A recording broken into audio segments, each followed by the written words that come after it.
नमस्कार। कानून और हम कार्यक्रम में आपका स्वागत है। आज की हमारी चर्चा का विषय है मानव अधिकार संरक्षण अधिनियम 1993।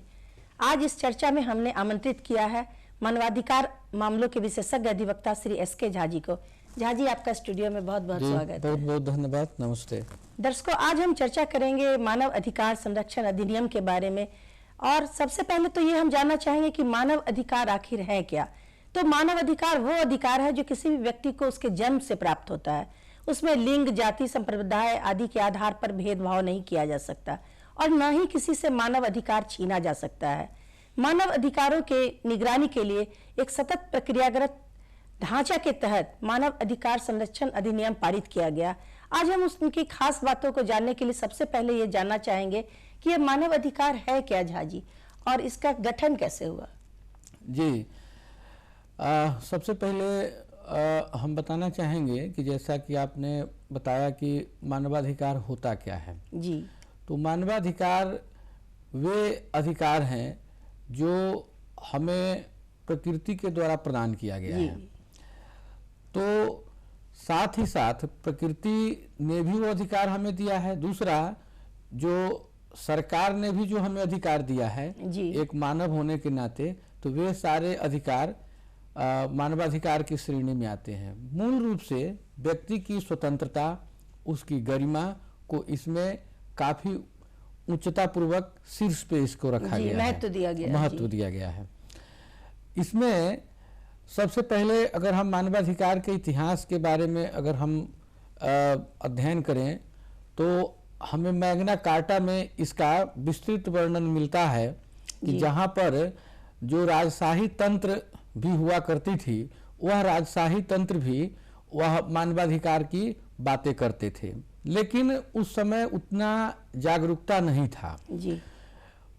फिर भी एक मानवाधिकार के एक लंबे संघर्ष के बाद में जब द्वितीय विश्व युद्ध का जब समापन हुआ और पूरे संसार में जो व्यक्तियों की संख्या ही कम होने लगी जी, तो विश्व स्तर पर वर्ष 1948 में एक मीटिंग हुई थी जिसमें 10 दिसंबर 1948 को एक नियमावली पास किया गया जिसको कहा गया कि संयुक्त राष्ट्र संघ महासभा द्वारा एक यूडीएचआर कानून, जिसको universal declaration of human rights मानवाधिकार सार्वभौम घोषणा पत्र 1948 वह पारित किया गया, जिसमें यह था कि हर एक व्यक्ति के गरिमा को, उसकी स्वतंत्रता को देखने की जिम्मेवारी, उसको संरक्षित करने की जिम्मेवारी राज्य के नीति निर्देशक सिद्धांत के अनुरूप उस राज्य के सरकार, उस देश की सरकार का यह पहला कर्तव्य होगा।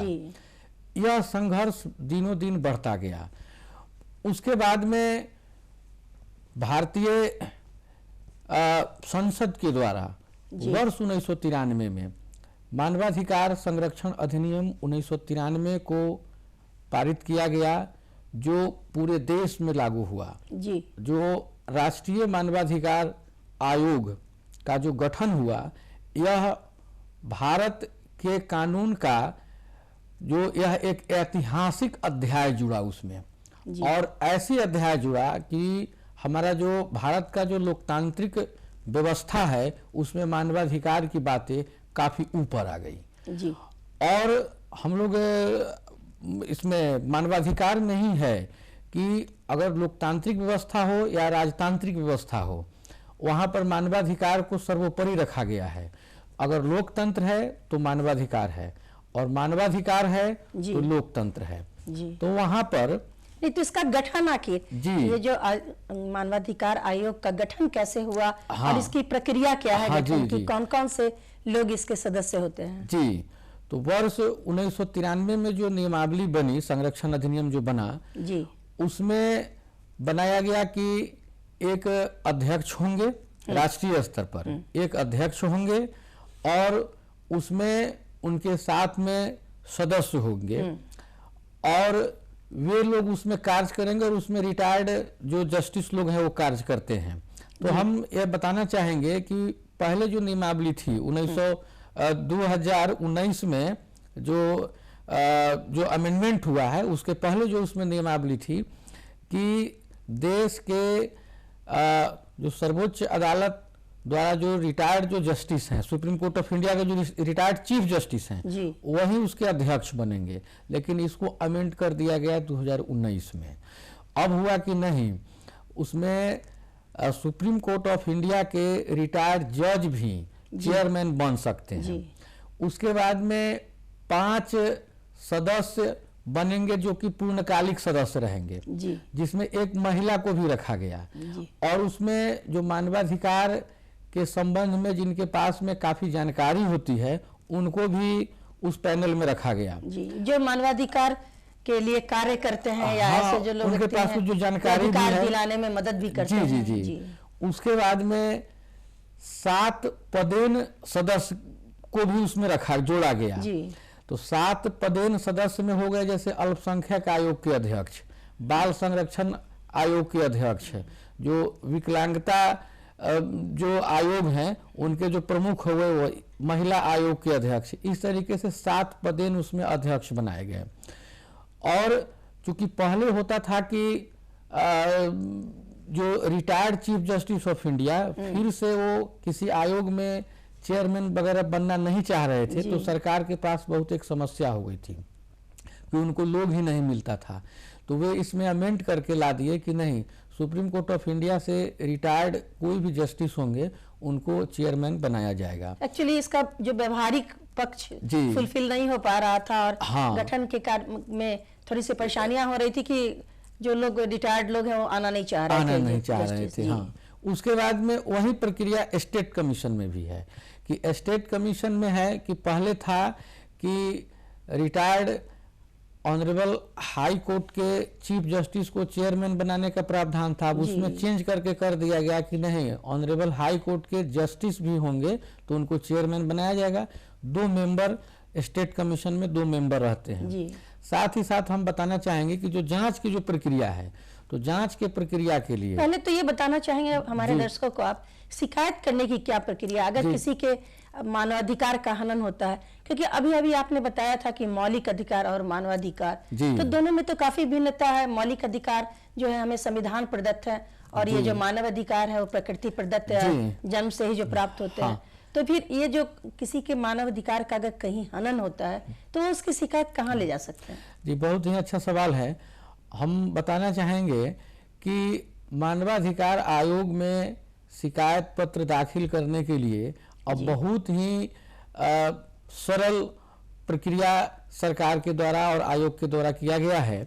उसमें यह है कि सीधे मोबाइल को खोलना है, उस पर NHRC का एप्लीकेशन डाउनलोड कर लेना है, और वो आपको जो उसका एप्लीकेशन का जो प्ले स्टोर है उस प्ले स्टोर से एप्लीकेशन को डाउनलोड कर लेना है NHRC का, और उसी पर सारा कुछ दिया हुआ है, वहीं से भी आप कंप्लेन को रजिस्टर कर सकते हैं। दूसरा प्रावधान हम बता रहे हैं, जो एप्लीकेशन डाउनलोड नहीं किए वह NHRC के वेबसाइट पर जा करके वहां पर एक कंप्लेन लॉन्च करने का एक ऑप्शन आएगा, उस ऑप्शन पर क्लिक करके आप आगे बढ़ते जाइए और उस पर अपने ग्रीवांस को बता दीजिए।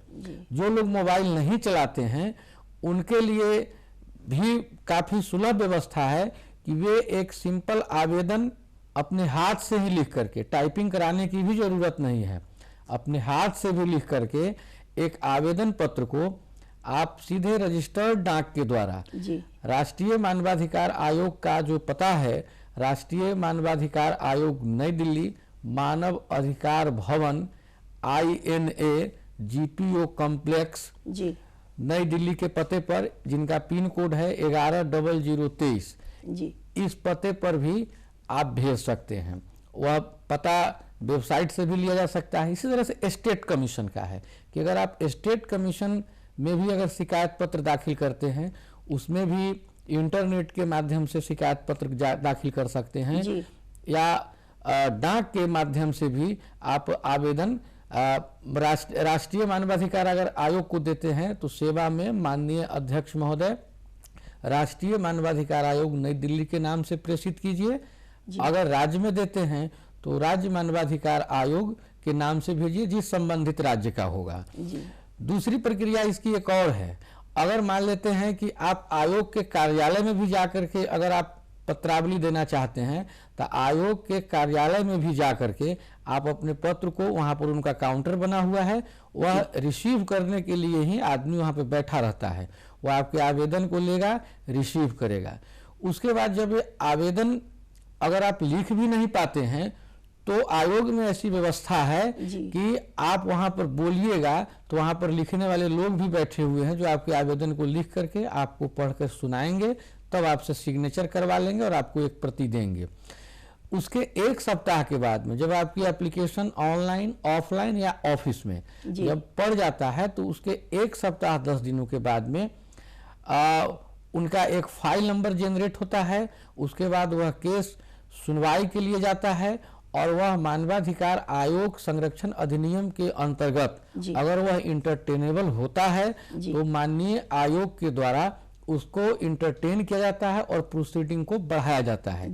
इसकी सूचना संबंधित जो परिवादी हैं उनके द्वारा जो दिए गए मोबाइल नंबर है, उस मोबाइल नंबर पर भी उस प्रोसीडिंग की जो प्रोसेस है और उसका जो टाइम टू टाइम जो प्रोसीडिंग हो रहा है, इसकी सूचना उनके मोबाइल पर भी इनबॉक्स में दी जाती है। साथ ही साथ आयोग के द्वारा पत्र के माध्यम से भी आपके पते पर वह टाइम टू टाइम भेजा जाएगा कि और उसके बाद जो रिपोर्ट भी अगर आपसे मांगेगा कि आप अपना प्रत्युत्तर दाखिल करिए तो भी आयोग आपसे पत्र के माध्यम से रिपोर्ट मांगेगा। बहुत ही यह शानदार प्लेटफॉर्म हो चुका है। एक सवाल मेरा ये भी है कि क्या हम दोनों जगहों पे शिकायत ले जा सकते हैं? अगर हम चाहें कि हम राज्य मानवाधिकार आयोग में भी शिकायत करें और राष्ट्रीय मानवाधिकार आयोग में भी शिकायत करें तो क्या दोनों जगह हमारा शिकायत इंटरटेन होगा? जी नहीं, इससे बचना चाहिए क्योंकि शिकायत एक ही है और एक शिकायत को लेकर के हम राज्य मानवाधिकार आयोग में और राष्ट्रीय मानवाधिकार आयोग में जाते हैं तो इससे हमें बचना चाहिए।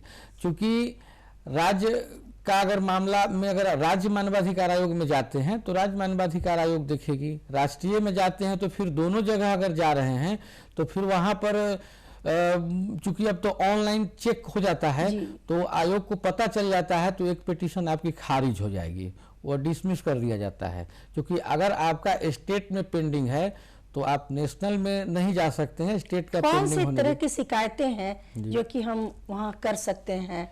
जैसे आपने बहुत अच्छी जानकारी दी है भी, तो वो उस तरह की जो शिकायतों का वर्गीकरण करके कृपया विस्तार से बताएंगे कि हम वहाँ तक कौन सी शिकायतें ले जा सकते हैं?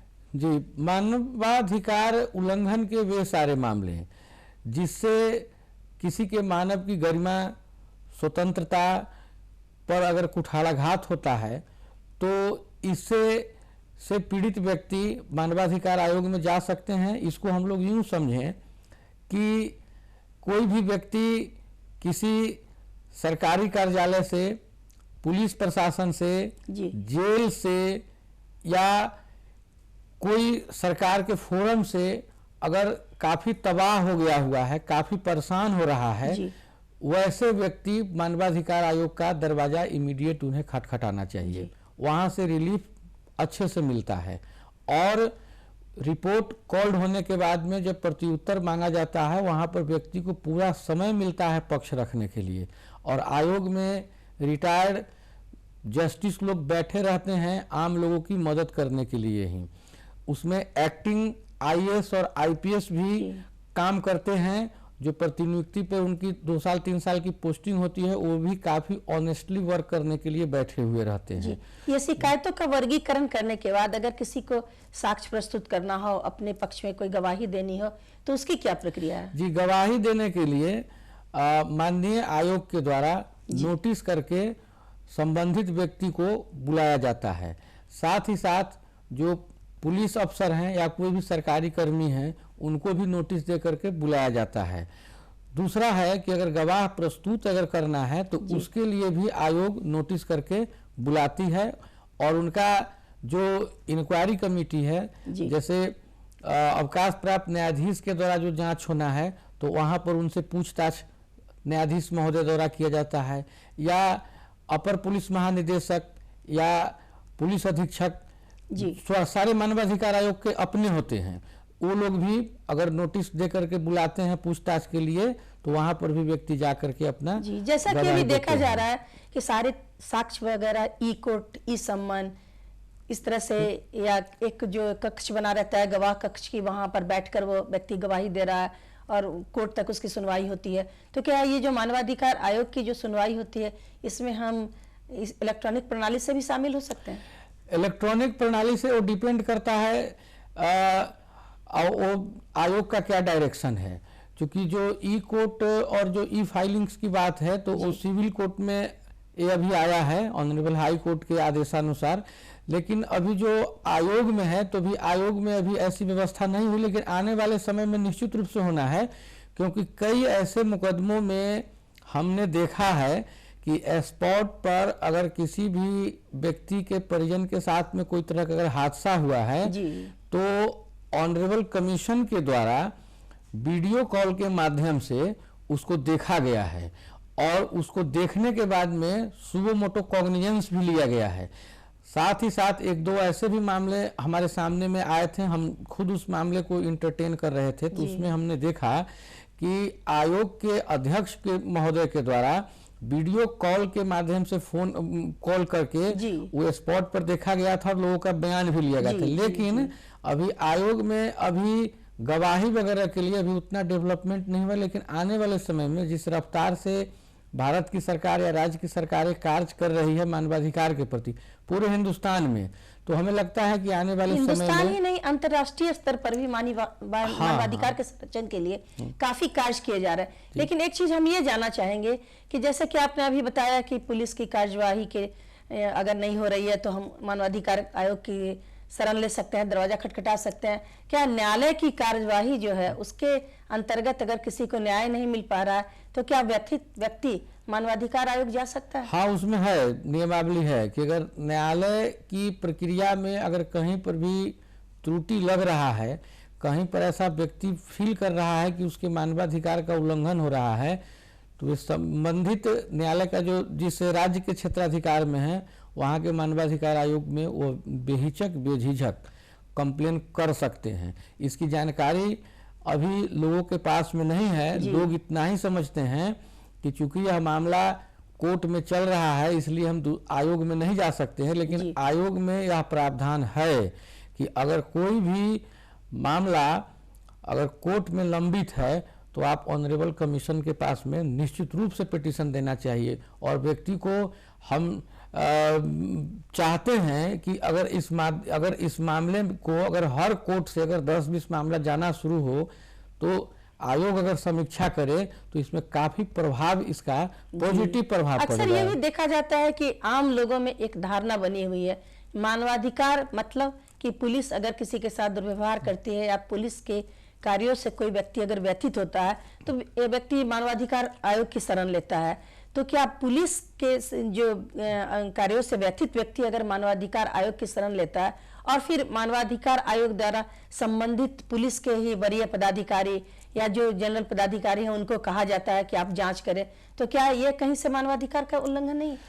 नहीं, इसमें एक्चुअली है क्या कि इसकी थोड़ी सी प्रोसेस हो जाती है, बड़ी प्रोसेस हो जाती है, लेकिन इसमें है क्या कि प्रथम दृष्टया लोगों को यह लगता है कि जैसे किसी थाने के भार साधक अधिकारी या थाना प्रभारी के द्वारा कोई अगर उल्लंघन किया गया या सिपाही के द्वारा कोई अगर उल्लंघन किया गया और उन्हीं के वरीय अधिकारी एसएसपी से या डीएम से अगर रिपोर्ट तलब किया जाता है तो लोगों को यह लगता है कि वह उसी के जो है मतलब सपोर्ट में एक रिपोर्ट चला जाएगा, संबंधित क्षेत्र से न्याय नहीं मिल पाएगा। लेकिन होता क्या है कि आयोग वहां से सीनियर अथॉरिटी से एक रिपोर्ट तलब कर लेती है, फिर उसकी रिपोर्ट की कॉपी परिवादी को दिया जाता है और उनको कहा जाता है कि आप अब इस पर अपना प्रत्युत्तर दाखिल कीजिए। तो अगर वहां से अगर वो झूठी अगर रिपोर्ट बनाकर देते हैं तो परिवादी को फिर चांस मिल जाता है, परिवादी साक्ष्य के साथ प्रत्युत्तर को फिर वह दाखिल करेंगे तो वहां पर वह पकड़ में आ जाता है। लेकिन यही है कि थोड़ा वक्त लगता है लेकिन न्याय जरूर मिलता है। और पकड़ में आ जाता है। ऐसे बहुत सारे मामले हैं। अंतर्राष्ट्रीय स्तर पर भी देखा जा रहा है कि बंदियों के अधिकार के प्रति विश्व जागरूक हो रहा है। जो काराधीन बंदी हैं जिनका कोई अपना वहाँ नहीं होता, और कभी कभी तो देखा जाता है कि ट्रायल वाले बंदी भी वहाँ होते हैं, तो उनके जो मानवाधिकार हैं उनके लिए मानवाधिकार आयोग क्या कर रहा है? जी, मानवाधिकार आयोग के द्वारा समय समय पर जेल का निरीक्षण किया जाता है। साथ ही साथ वहाँ पर हर एक कैदी की जानकारी और उसके निगरानी, सतत निगरानी आयोग के द्वारा समय समय पर किया जाता है। आयोग के सदस्य के द्वारा या उनके पदाधिकारी के द्वारा समय समय पर जेल का मुआयना भी किया जाता है और डायरेक्शन भी दिया जाता है। तो कोई भी कैदी हो, राष्ट्रीय कैदी हो या अंतर्राष्ट्रीय कैदी हो, कोई भी कैदी हैं, उनके मानवाधिकार के प्रति सरकारें या मानवाधिकार आयोग काफी अब पहले से बहुत ज्यादा सशक्त और जागरूक हो चुकी है। जी, और इसमें जो कैदी अपने प्राइवेट एडवोकेट को नहीं रख पाते हैं तो उसके लिए जेल अथॉरिटी लिख करके देती है। तो जिला स्तर पर जो डीएलए से बना हुआ है या राज्य स्तर पर बना हुआ है, जो SLS है जी, हाँ, स्टेट लेवल का जो बना हुआ है अथॉरिटी, नेशनल लेवल पर बना हुआ है, इसका लाभ डालसा जी, उसका पूरा लाभ मिलता है।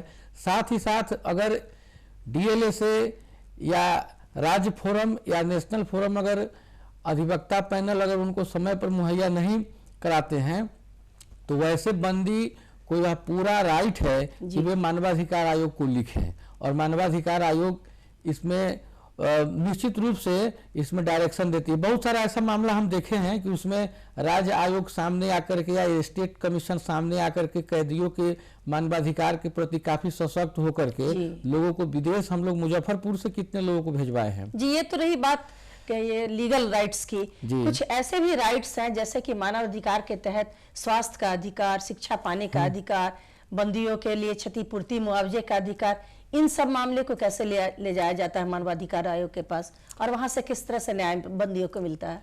जी, यह सामान्य नागरिकों के लिए जितना अधिकार दिया गया है उससे ज्यादा बंदियों के लिए अधिकार है जी। इसलिए कि हमारे कानून में इस बात को काफी प्रमुखता से रखा गया है कि जो बंदी होते हैं जी, वे दया के पात्र होते हैं। चूंकि वो तो जुडिशियरी कस्टडी में होते हैं तो वे दया के पात्र होते हैं जी। तो इसमें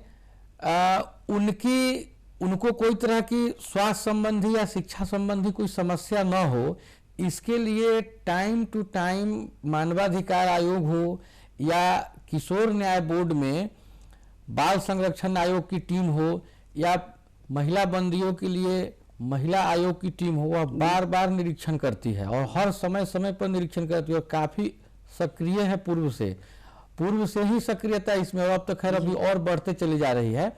दूसरी बात है कि इस संबंध में किसी भी तरह के अगर किसी भी व्यक्ति को अगर समस्या होती है शिक्षा के क्षेत्र में, स्वास्थ्य के क्षेत्र में, पुलिस प्रशासन के क्षेत्र में, जेल से संबंधित, इवन की कोई भी सरकारी कार्यालय से संबंधित, वे मानवाधिकार आयोग में शिकायत कर सकते हैं और उनको पूर्ण रूपेण उनको राहत मिलता है। जैसा कि देखा जा रहा था कि जो काराधीन बंदी थे हमारे, उनको पूर्व से मनोरंजन की सुविधा, टेलीविजन वगैरह, अखबार वगैरह अन्य सुविधाएं उन्हें प्राप्त नहीं हो रही थी। तो इसके लिए भी तो बहुत सारा जो मानवाधिकार आयोग का दौरा हुआ है, और इसके साथ साथ यह भी बताएंगे कि जो जेल के अंदर जो बंदी की मृत्यु हो जाती है तो उनको कैसे मानवाधिकार आयोग के शरण लेकर अपना क्षतिपूर्ति लेना चाहिए या मुआवजा लेना चाहिए। जी, हम ये बताना चाहेंगे कि जेल प्रशासन को जितने मानवाधिकार आयोग के द्वारा जितने समय समय पर गाइडलाइन दिए गए हैं, जेल अथॉरिटी को उसको सही से इनको जानकारी भी नहीं रहती है, न इनकी टीम के द्वारा समय समय पर उसका अवलोकन या अध्ययन किया जाता है। होता क्या है कि गाइडलाइन निकल जाता है, सर्कुलर को जेल अथॉरिटी के पास भेज भी दिया जाता है, लेकिन जेल अथॉरिटी उसको ठंडे बस्ते में डाल इसी के लिए तो मानवाधिकार आयोग का निगरानी होती है कि इस तरह से कम से कम दिया जाए जी। लेकिन अब इधर हुआ है क्या, 2010-12 के बाद में जब से थोड़ा सा मोबाइल एप्लीकेशन सब डेवलप हुआ है और इंटरनेट वगैरह सब डेवलप हुआ है, तब से ही सारे लोग सजग हो गए हैं।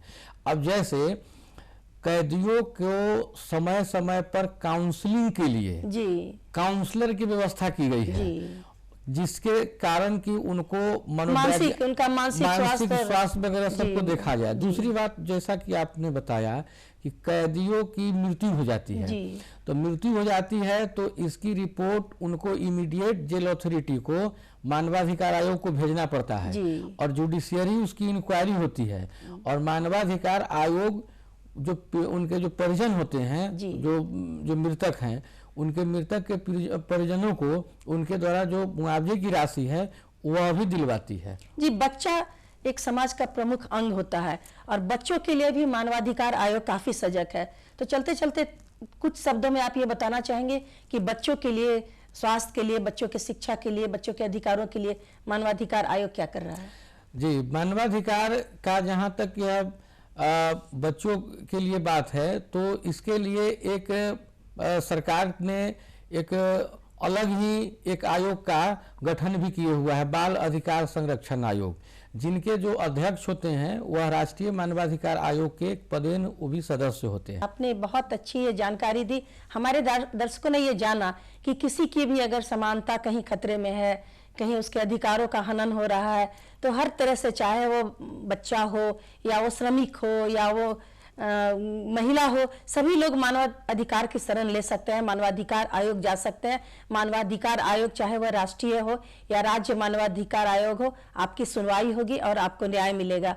आप हमारे स्टूडियो में आए, आपका बहुत बहुत धन्यवाद। धन्यवाद।